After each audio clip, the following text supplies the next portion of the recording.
Olá, alunos do sétimo ano, tudo bem com vocês? Estamos aí, mais uma vez, com os Planos de Estudos Tutorados de Minas Gerais, os PETs. Esse, finalmente, aí o PET final, o PET chamado aí de PET final avaliativo. Então, até o que tudo indica, esse será o nosso último PET. Gostaria primeiro de parabenizar todos vocês, né, que têm feito aí essas atividades. Eu sei que tem sido um ano bem difícil, todo mundo tem passado por muita coisa e vocês têm se dedicado aí aos estudos, têm feito as atividades e fico muito feliz com isso. Esse PET, pessoal, é importante que vocês tentem fazer ele e depois vocês deem uma olhada aí no vídeo para vocês corrigirem as respostas, beleza? Bom, então pegue seu caderno e vamos juntos fazer as atividades dessa semana. Vamos lá então. Pessoal, na número 1, do século V ao século XV, a sociedade europeia viveu sobre as regras e costumes do medievalismo, em que predominava a ruralização, descentralização política, pouca rotatividade comercial e submissão aos dogmas da Igreja Católica.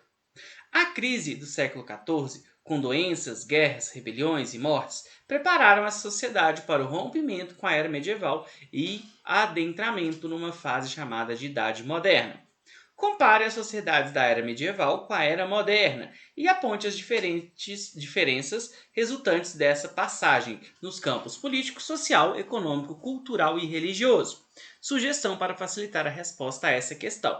Então, como sugestão, o PET traz aí esse quadro, né, com as colunas, né, mudanças, idade moderna, idade medieval, né, e os tópicos aí, políticas, sociais, econômicas e religiosas. Então, seguindo, né, esse padrão aí que eles colocaram, seguindo nessa sugestão, eu trouxe para vocês uma tabela para a gente comentar. Então vamos lá, as mudanças na política.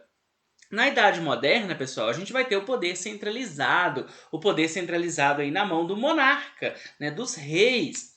E na Idade Medieval, a gente tinha o quê? O que a gente chama de poder fragmentado. Por quê? O poder estava na mão dos senhores feudais, né? Então o poder estava dividido aí entre os diversos senhores feudais, né? A posse da terra aí que significava o poder, ok? Sociais. Na Idade Moderna, uma sociedade mais complexa, né, com mais grupos, destaque para o fortalecimento da burguesia. E lá na Idade Medieval, a gente tinha aquela sociedade, né, dividida em nobreza, clero e servos. A gente sabe que tinha alguns outros grupos, mas os principais aí, nobreza, clero e servo. O que a gente chama de sociedade estamental, porque você nascia em um grupo e você vivia naquele grupo e morria naquele mesmo grupo. Beleza? Econômicas, as mudanças econômicas. Na Idade Moderna a gente vai ter o mercantilismo, né? Então a gente vai ter aí o Estado, né, interferindo na economia, enquanto isso na Idade Medieval a gente tinha uma sociedade agrária e o feudo autossuficiente, né? Então ele produzia tudo que ele precisava, ele não precisava ficar comprando as coisas, né? O comércio ele quase deixa de existir naquele período, ok?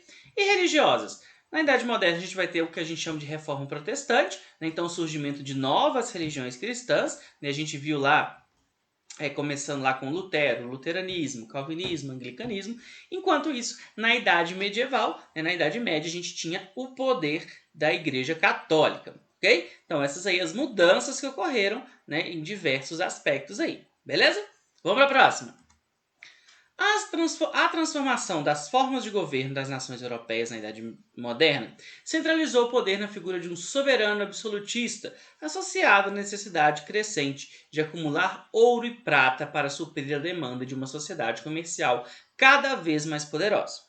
Isso fez com que grandes sociedades se lançassem ao desconhecido mar, rompendo com temores medievais e conquistando novas terras, o que favoreceu o pioneirismo de Portugal e Espanha nas grandes navegações e expansão marítima europeia. Então, lembra lá que eles imaginavam que o oceano era povoado por monstros, por seres extraordinários, né? Com monstros que podiam destruir o navio, com uma bocada só, né? Sereias. Né? Eles achavam que o desconhecido era cheio de perigos e que se fosse navegando no final do mar tinha um abismo gigante.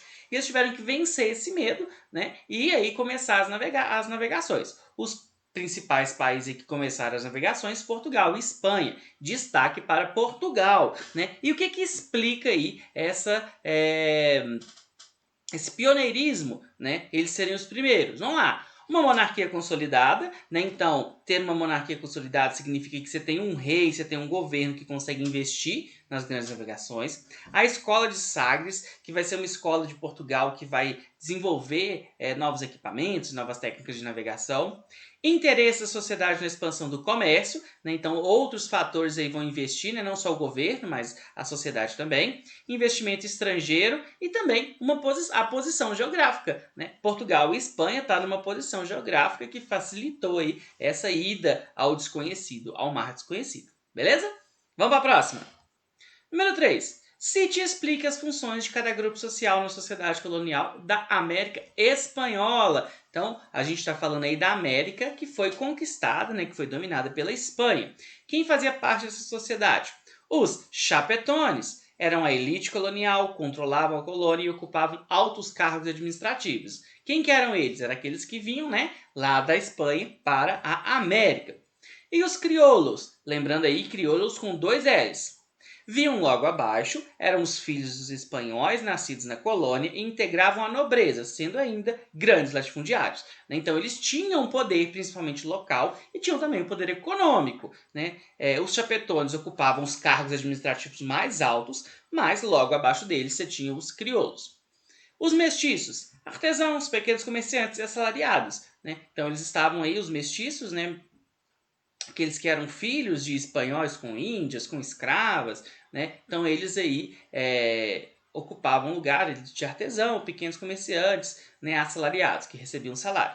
E abaixo, né, a gente vai ter os negros e os índios, né? Eles estavam na base da pirâmide social, né? A gente vai ter aí os negros sendo escravizados, os índios passando por diversas formas aí de trabalho compulsório, né? Trabalho obrigatório.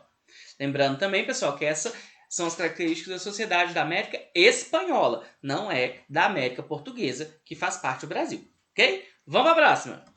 Número 4.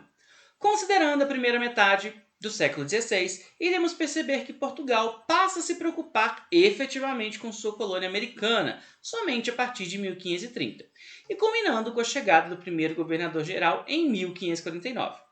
Ciente das relações sociais entre europeus, nativos e escravizados vindo da África, faço um breve texto abrangendo o convívio entre as partes, as relações comerciais e a exploração dos primeiros anos de colonização do Brasil. Então, quando os portugueses, né, eles aí chegaram aqui no Brasil, no início eles não investiram muito, né, para poder dominar essa região, né? Eles começaram, né, timidamente aí retirando o pau-brasil e só depois que a gente vai ter, né, uma efetiva dominação aí de Portugal. E como que eram as relações aí entre diversos grupos? Então, olha só. Primeiro, nos primeiros anos, utilização da mão de obra indígena através de trocas, né? Então as trocas lá com espelhos, com objetos de metal.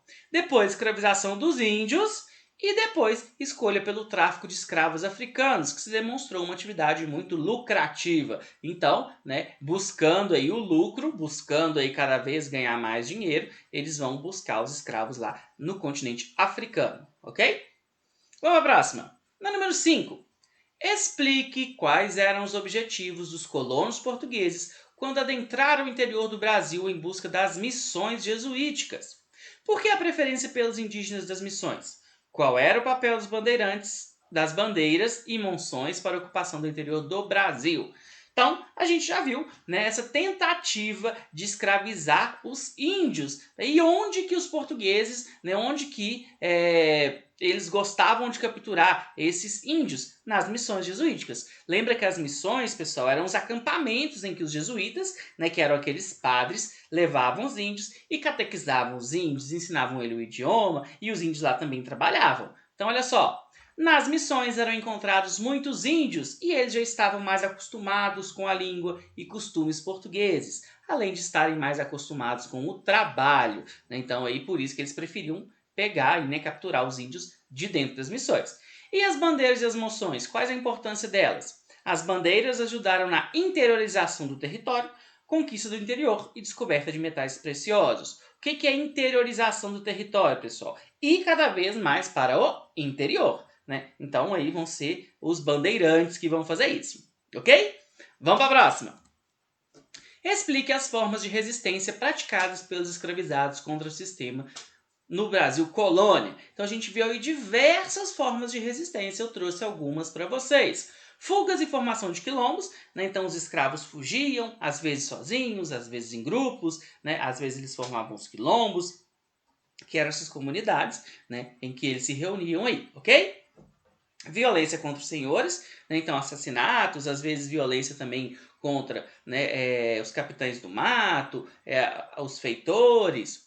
Suicídios, né? A gente viu aí que às vezes eles estavam em um grau de desespero muito grande que eles acabavam se suicidando, né? Não só isso, a gente viu também a morte, né? As mães matavam as crianças para que eles não sofressem a escravidão, né? E também, pessoal, uma forma de resistência que eu gosto de chamar a atenção é manter as suas tradições. Então, se o português queria, né, que o escravo seguisse a religião católica, queria que ele falasse o português, os escravos mantinham, né, muitas vezes eles arrumavam formas de manter as suas próprias tradições. Beleza? Pessoal, agora vocês têm aí uma autoavaliação. O objetivo dessa autoavaliação é que vocês aí pensem sobre o que vocês aprenderam e o que não aprenderam. Lembrando também, pessoal, que não professor, se eu colocar não em tudo eu vou ser reprovado. Não é isso, pessoal. Essa é uma forma, né, que os professores de vocês têm, né, que nós professores temos, de poder avaliar aí quais conteúdos a gente tem que trabalhar melhor no ano que vem. A gente espera que ano que vem a gente possa se encontrar aí nas salas de aula. Ok? Então, tem a afirmativa, você vai colocar sim, em parte e não. Então, olha só. Reconheça os fatores de transformação social, política e cultural da passagem da Idade Média para a Idade Moderna. Então, lá naquela atividade do quadro, eu já sabia tudo aquilo, já estava craque. Sim, em parte ou não. Compreendi as estruturas políticas e sociais da América Espanhola e Portuguesa. Então, aquela parte lá dos crioulos, dos chapetones, vocês já sabiam? Em parte ou não, vocês não tinham entendido aquilo lá, ou não entenderam ainda, né?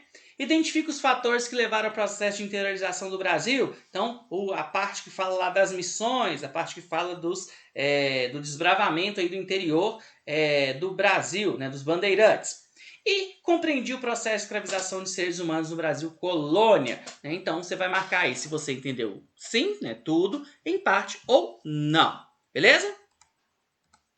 Bom, pessoal, então é isso. Bons estudos. Não se esqueça de se inscrever no canal, me seguir lá no Instagram. Muito obrigado a todo mundo que tem me procurado lá no Instagram, tem me mandado mensagem. E eu gravei uma mensagem especial aí para vocês para eu terminar o vídeo. Valeu!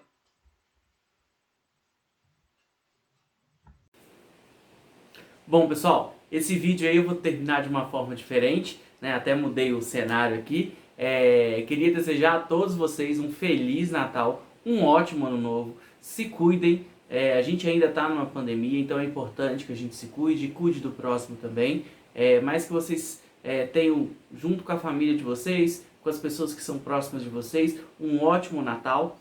Muito obrigado por todo o carinho que eu tenho recebido, né, tanto pelos comentários aqui, como também aqueles que me adicionaram lá no Instagram, me mandaram mensagem. Muito obrigado e ano que vem aí a gente se vê, né? Espero que vocês continuem acompanhando aí os meus vídeos no meu canal. Muito obrigado mesmo, um grande abraço, um feliz 2021 e que a vacina venha logo. Muito obrigado, até mais!